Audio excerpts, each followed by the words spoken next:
15, no voy a aumentar, no porque sea más tiempo para estudiar les voy a aumentar más temas o les voy a hacer más difícil el examen, no hago esas cosas, para mí el examen es el mismo, tengo la suficiente capacidad de hacer 50 exámenes si quiero, todo para mí no se me agota, pero yo voy a seguir exactamente lo que está acá. ¿Entienden? Ay, vamos a poner bien esto porque no está bien. No está bien que grabe desde cuando hablo de mi madre. Atención. Ya chicos, lo de la circulación para mí es clave. ¿Qué cosas de la circulación tenemos que manejar? Tenemos que manejar primero los tipos de circulación que hay. Entonces hay dos tipos de circulación. La circulación sistémica y la circulación pulmonar. Muy bien. Una de ellas se denomina la circulación mayor y otra es la circulación menor. Lo he hecho con mi M minúscula para que pueda entenderse. De estas dos tipos de circulaciones, ya habíamos conversado sobre las funciones principales, ¿no? De las funciones principales teníamos transportar, el transporte, desechos, mensajeros químicos, que los mensajeros químicos son generalmente hormonas, transporte de nutrientes como la glucosa, transporte de oxígeno para generar energía para la célula, para liberar a la célula de sus desechos y para regular la función. Principalmente si usted me maneja esos tipos de funciones, yo me voy muy feliz. Yo sé que a usted no le importa mi felicidad, ¿no? Si yo estoy o no estoy feliz, pero le va a importar porque si yo estoy feliz, yo le pongo una buena calificación, porque yo estoy feliz de que usted esté aprendiendo. Entonces, ¿preguntas respecto a esto? No, son funciones básicas. Darle energía a la célula con glucosa, con oxígeno, darle nutrientes, obviamente, de lo que se alimenta la célula, como aminoácidos, como electrolitos, etc. Para que funcione bien. Llevarle un mensajero químico, una hormona puede ser, que es el principal mensajero químico que se transporta, y recoger todos los desechos. ¿Estamos? Muy bien. Ahora, el otro detalle que yo quiero que usted tome en cuenta, es que todos estos elementos mantienen lo que se llama la homeostasis. O sea, al hacer todo esto yo voy a mantener la homeostasis, que es el mantenimiento de las condiciones estables del medio interno para que la célula funcione adecuadamente. Ok, estas condiciones es de manera estática o dinámica. ¿Dinámica o estática? Muy bien, dinámica porque cambia, no todas las veces vas a tener la misma cantidad de glucosa. Hasta por ahí vamos bien, estamos calentando un montón. Partes funcionales de la circulación. Cuando digo partes estoy hablando de estructuras, de anatomía, y que me interesa saber básicamente para darme una idea de cómo se transporta esto. Yo tengo que tener en cuenta que al transportar algo tengo que tener un elemento básico que lleve y uno que traiga. Entonces el transporte es de ida y de vuelta. De ida a los tejidos y de vuelta al corazón.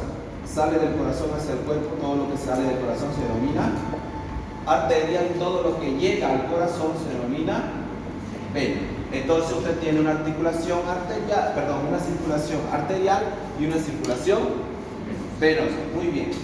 Lo que a mí más me interesa de estos dos tipos de circulaciones es saber en qué momento se pueden llegar a encontrar. Porque hay un momento en el cual la sangre pasa de la arteria, pasa a la vena. Entonces, ¿cómo se denomina estos elementos, estos vasos sanguíneos que ya son tan pequeñitos que son los que están conectando las arterias con las venas? ¿Cómo? Capilares. Los capilares, y los capilares pueden ser unas arterias muy pequeñitas como se denominan arteriolas o unas venas muy pequeñitas que se denominan venas. ¿Alguno de primera vez que está escuchando este tema? No se ofenda, no diga, ay, ya debería saber. No, está muy bien si es primera vez que lo está escuchando para que yo vaya un poquito más lento con eso. ¿Alguien por primera vez lo está escuchando? Dígame con la cabeza, ¿sí? Sí, bien, gracias. Ahora, el tema es que yo necesito saber la función básica, porque yo te puedo preguntar cuál es la dirección que siguen los elementos que están en el lecho capilar arteriolar. Cuando digo lecho capilar, ¿qué estoy diciendo? Estoy diciendo todos los vasitos capilares, eso es un lecho capilar. Y si te digo arteriolar, te estoy hablando de la sangre que está llegando. Entonces, ¿cuál es la dirección? Los elementos tienen que salir de la arteriola hacia el intersticio. Entonces, en esa dirección, llegan al intersticio. ¿Qué es el intersticio?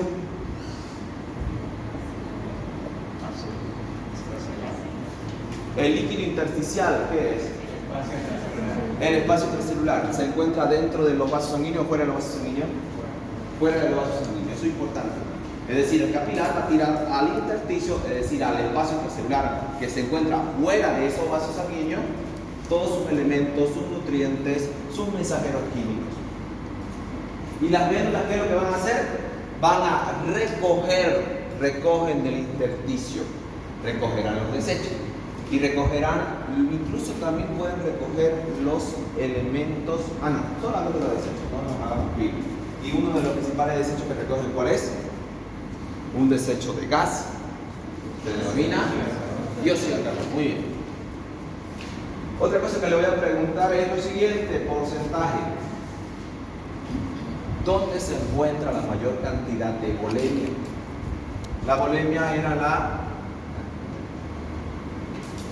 eran los 5 litros de sangre que hay, es la cantidad de sangre que hay circulando en todo el cuerpo, ¿cierto? Una estará circulando en la sistémica y otra en la pulmonar. En la sistémica yo tengo la menor cantidad de sangre circulante, o la mayor cantidad de sangre circulante, la mayor cantidad. Ahora, la sistémica se puede dividir en dos, ¿no? La circulación que va al cuerpo y la circulación que retorna del cuerpo. Circulación sistémica arterial, circulación sistémica venosa. Porcentaje de la circulación, 84% se encuentra aquí. 84% de toda la sangre. Es decir, de los 5 litros, más de 4 litros están ahí. Sería 4.2 litros están en la circulación sistémica. Es decir, está fuera del pulmón y está fuera del corazón. Ahora, entre arterias y venas, ¿dónde creen que se encuentra la mayor cantidad de sangre de este porcentaje? ¿En dónde? ¿Quiénes dicen arteria? ¿Quiénes dicen vena? 50-50. Lo más lógico sería pensar 50-50, pero les voy a dar un dato. Las venas son floquis, que quiere decir que sea algo floqui. Lo dicen las madres. ¿Qué es floqui?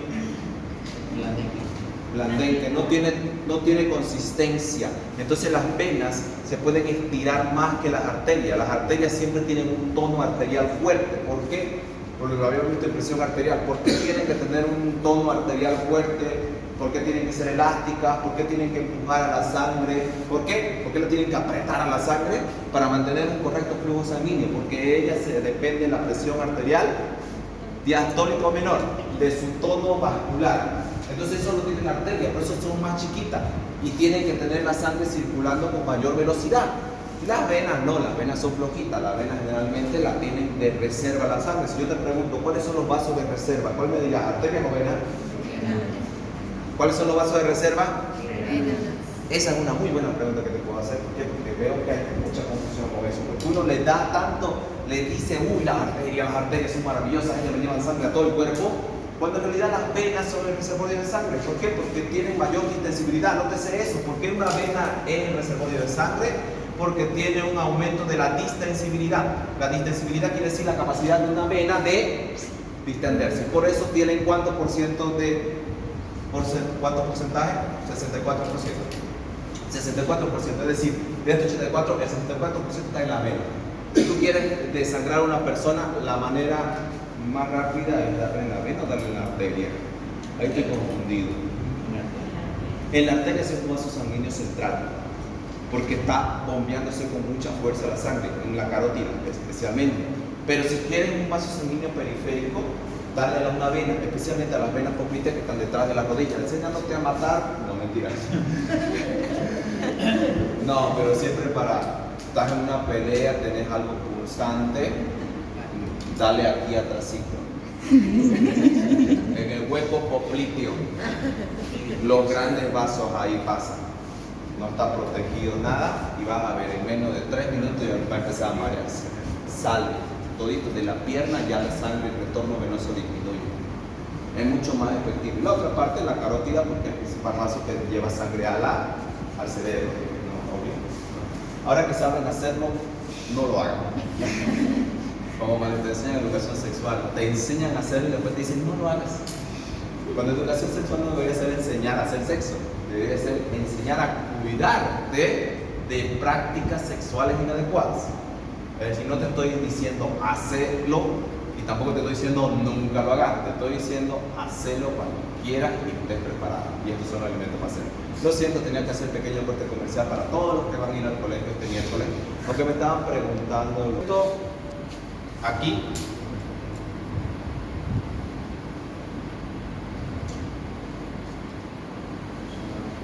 $7 en los capilares. ¿Dónde puse mis capilares? Aquí lo voy a poner mis capilares ya.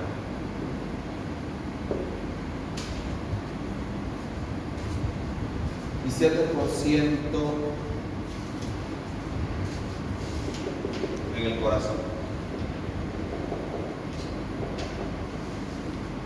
7% capilares, 7% corazón, 9% pulmón, 7 por 7, bueno, 7 más 7, 14 más 9, 28.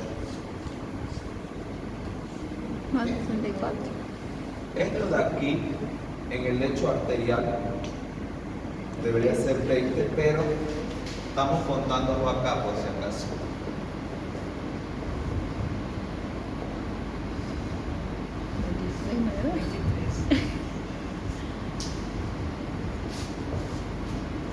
Esto hace 20 más 64, 84, ¿vale? 9 más 7, 16 más 84, 100%. Repito, 84% acá, de los cuales 64 va en la vena, 20% va en las arterias. Y ese 20% de las arterias lo vamos a dividir en 13% de las arterias propiamente dicho, y las arteriolas y capilares 7%. Todo esto, 84%. El otro 16%, 9% en los pulmones, más 7 son 16, que es la circulación fuera de la cisterna. Muy bien. Pregunta fija. Es. ¿Y cuál es el principal reservorio de la sangre? La vena. ¿Por qué? Porque tiene la capacidad de intensidad.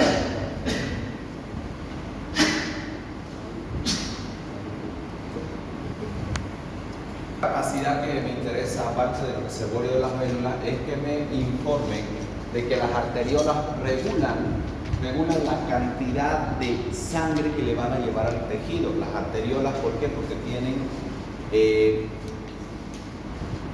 funcionan como válvulas donde hacen constricción y relajación. Si hacen constricción es como que cierran la salida de sangre a ese tejido para redistribuir a donde sí se necesita. Muchas veces las arteriolas funcionan como un mecanismo local de regulación. Por ejemplo, si yo veo que en un tejido está aumentando la cantidad de dióxido de carbono porque ese tejido está haciendo ejercicio, el dióxido de carbono funciona como un elemento ¿para qué? Para vasodilatar las vénulas locales. Las venitas se dilatan y permiten que el flujo de sangre aumente a la zona. ¿Para qué? Estoy quemando energía, se me está concentrando el dióxido de carbono y está bajando el oxígeno. Entonces abro mi lecho capilar para que me llegue mayor cantidad de sangre y el flujo de sangre aumente en esta zona. Si aumenta el flujo de sangre en la zona, ¿qué es lo que va a pasar? La sangre va a llegar y se va a hacer más rápido el intercambio gaseoso donde se necesite. Si yo te hago la pregunta, ¿en qué consiste la regulación local? La palabrita clave es la presencia de metabolitos activos liberándose del tejido. Un metabolito regula la vasodilatación de los capilares, permitiendo aumento de los flujos sanguíneos en los tejidos que tienen mayor actividad metabólica. Miren esto, Háganse esta idea.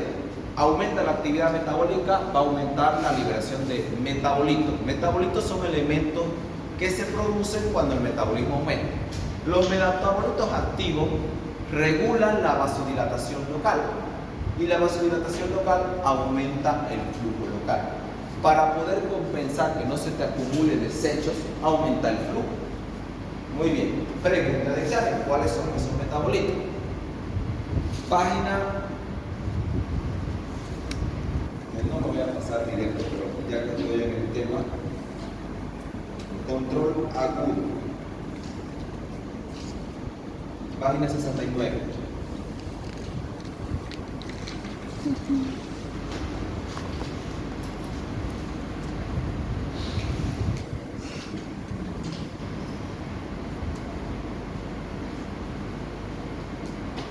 Adenosina, ácido láctico, potasio, hidrogeniones,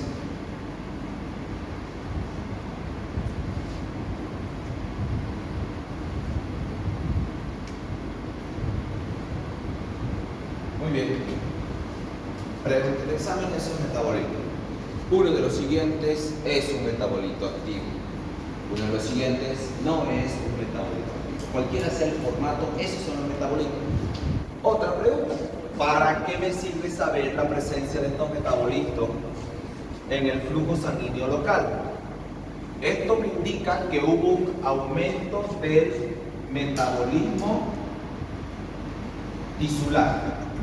Tisular quiere decir tejido o celular. Aumentó el metabolismo en el tejido y se liberó mayor cantidad de dióxido de carbono. Pero si aumenta el metabolismo se utiliza mucho oxígeno. Entonces a ese nivel el oxígeno va a disminuir. Yo te puedo preguntar,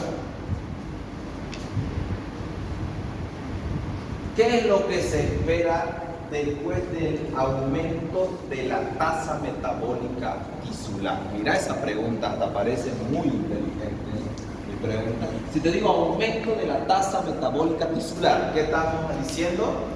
¿Que ese tejido se usó o no se usó? Se usó porque aumentó el metabolismo y yo estoy diciendo tasa metabólica. Simplemente estoy usando la palabra tasa metabólica para que ustedes se confundan y les dé miedo la pregunta. Tasa metabólica, nunca estudié esto y la pasan rápido. Esa es mi maldad. Pero si usted vino a clase sabe que tasa metabólica celular o tisular simplemente es aumento de metabolismo en esa célula. O si yo te digo, una persona está corriendo, ¿qué es lo más probable que aumente con su tasa metabólica?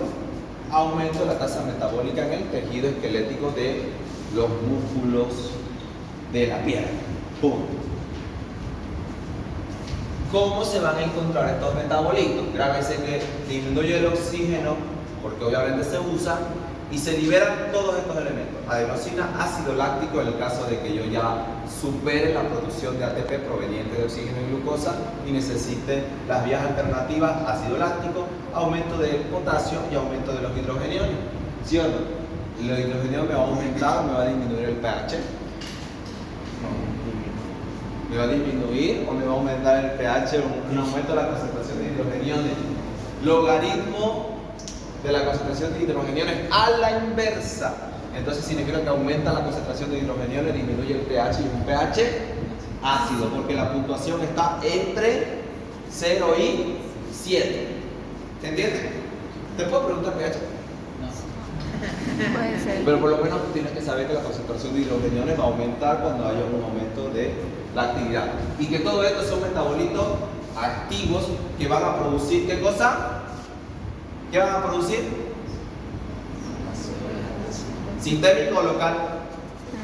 ¿Local o sistémica la vasodilatación? Local. ¿Por qué? Porque esto, si yo te voy a preguntar, es una regulación del flujo sanguíneo local. Regulamos el flujo sanguíneo local con los metabolitos. Hacemos vasodilatación y va a aumentar el flujo sanguíneo local. ¿Listo? ¿Estamos bien? Vamos bien. Entonces, preguntas, dudas, interrogantes, cuestionantes. ¿Ninguna? Muy bien, seguimos. ¿Estoy yendo rápido o estoy yendo bien de velocidad? Está bien. Ustedes saben español, yo sé español, me entienden rápido. Pobre brasilero, los brasileños, todo. O sea, yo hablaba.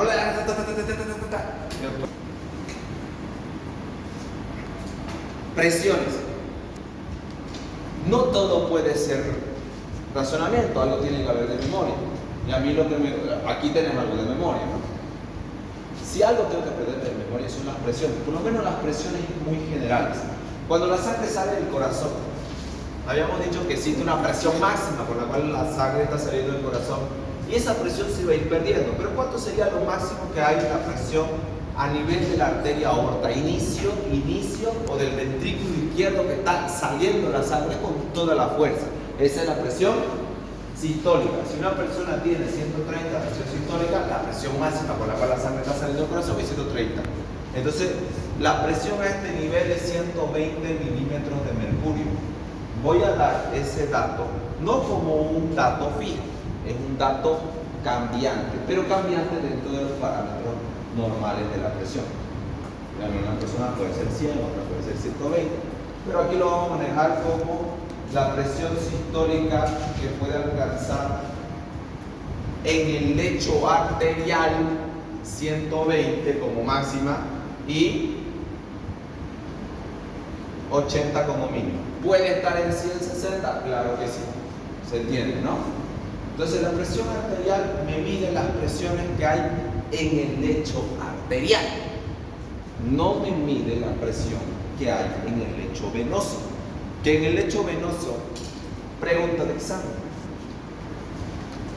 Pregunta que diga pregunta de examen. En el lecho venoso, ¿cómo se espera que sean las presiones? Comparándose con el lecho arterial. ¿Mayores o menores? Menores. Y yo te puedo confundir, yo soy maloso, ¿no? Yo te puedo decir, considerando que hay una gran cantidad de sangre en las venas, el 84%, venas de reserva. Por lo tanto, la presión venosa es mayor que la presión arterial. ¿Falso o verdadero? Falso. ¿Por qué? Porque la presión no depende de que yo tenga mucha sangre en mi vena o en mi vaso sanguíneo. Depende de la fuerza con la cual mi arteria o mi vena aprieta la sangre. Entonces, pregunta de examen. ¿Por qué la presión venosa es menor que la arterial? Siendo que tiene mucha sangre, son las reservas de sangre en las venas. ¿Por qué? Porque la distendibilidad de las venas o de los músculos venosos de las venas, ¿qué más? No permite que haya una presión. No permite que haya una presión o no permite una adecuada vasoconstricción que aumente la presión. O podemos decir, el tono arterial es mayor que el tono venoso, produciendo una mayor presión arterial a nivel, una mayor presión arterial que venosa. ¿Listo? ¿Estamos bien? Ya, en el examen yo voy a hacer esa pregunta. Y si me dice el doctor, mi querido coordinador, tus preguntas son muy confusas, sí, es que quiero que sean confusas. Pero los chicos no se van a quejar, no se preocupe, si se quejan ya está grabado el video. Hola. Es que yo soy vivísimo. No es que sea vivísimo, es que lo he estudiado mucho a ustedes.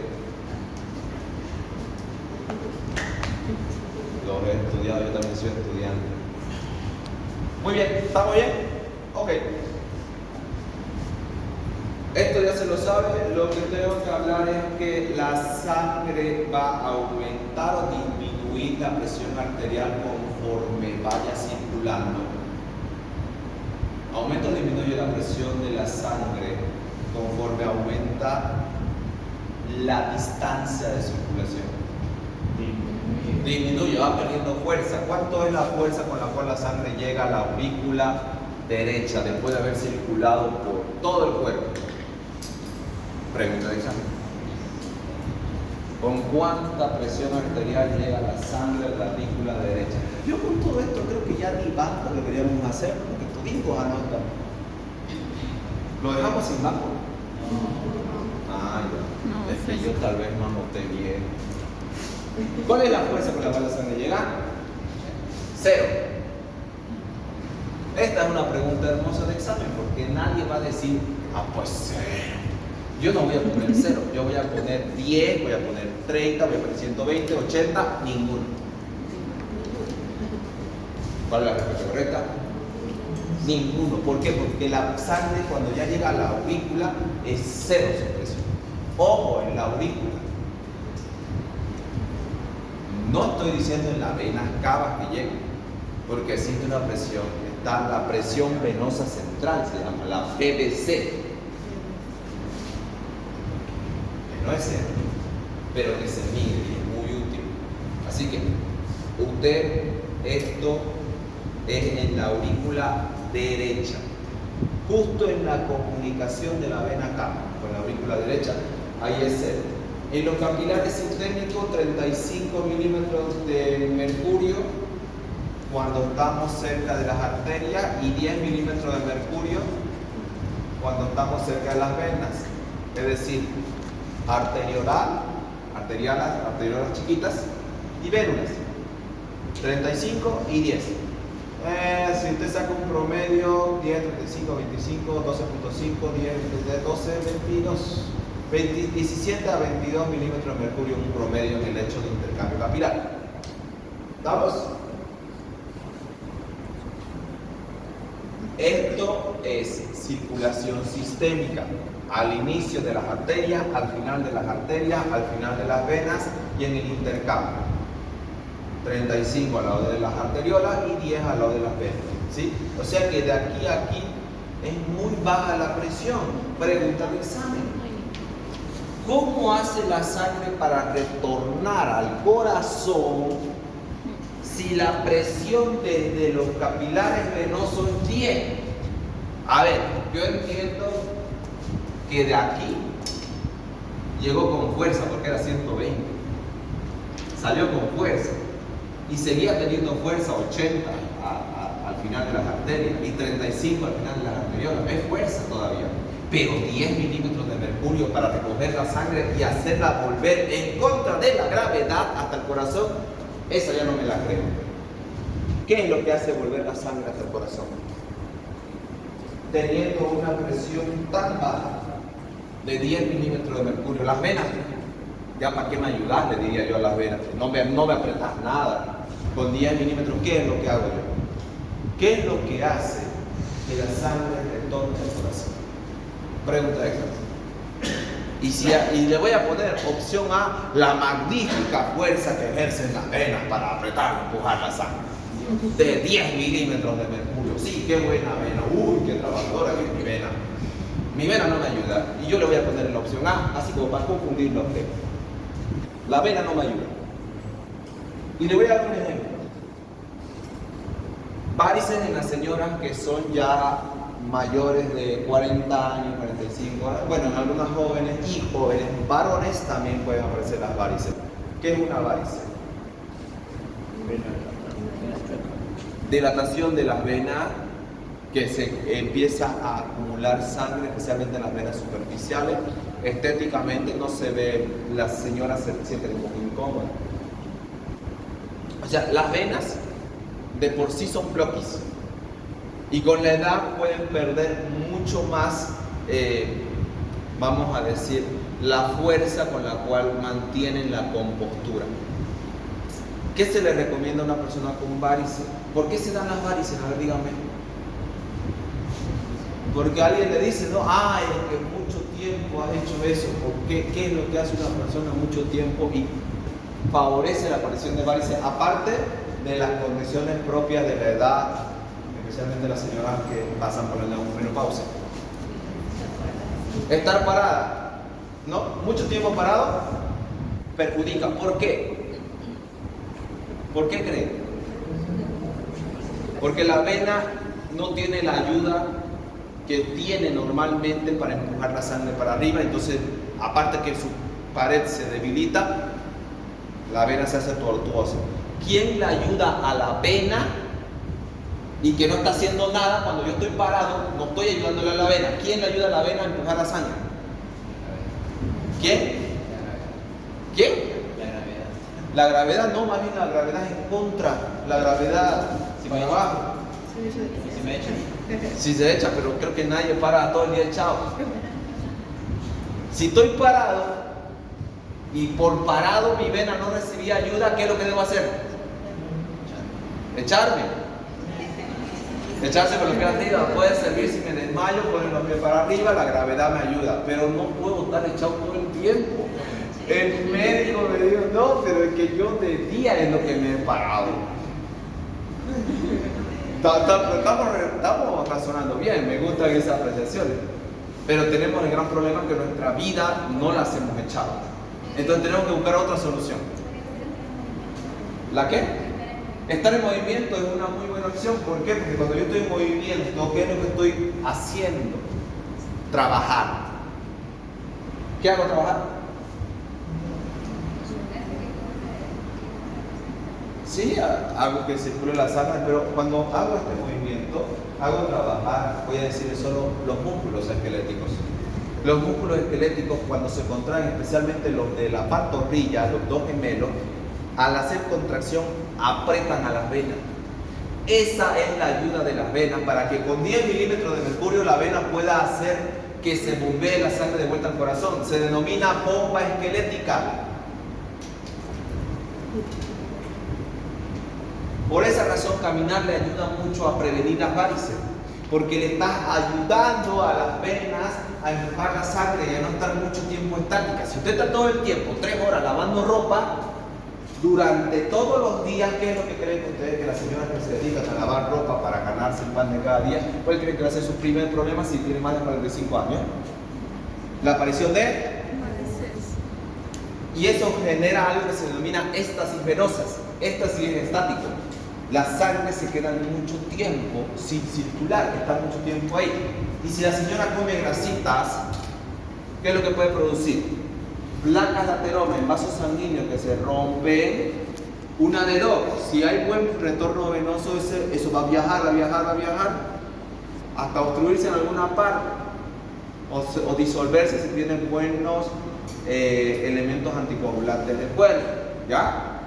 Pero si no los tiene y tiene varices, las varices pueden formar también trombos, porque en estar en éxtasis o no tener buena circulación puede hacer que se forme un trombo. Y lo que más te tienes que cuidar de una persona que tiene muchas varices es que aparezca una trombosis en las venas.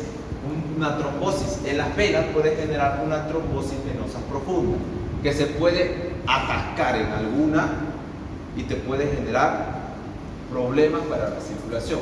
¿Qué pasa si la vena no me puede devolver? Porque hay un trombo ahí atascado, no me puede devolver retorno venoso. Toda la sangre se aumenta en el vaso sanguíneo y va a aumentar algo que se llama la presión hidrostática. Y ahorita vamos a entrar a las presiones. Pero con esto estamos bien, ¿no? Si yo te pregunto cómo las venas hacen que retorne efectivamente la sangre al corazón, considerando que hay una disminución de la presión venosa, gracias a la bomba esquelética, que funciona con la contracción o con la relajación de los músculos. Ajá. Y si yo te digo a una señora con varices, la recomendación de caminar le ayuda en qué sistema fisiológico, y te voy a poner la opción A en la presión arterial sistólica.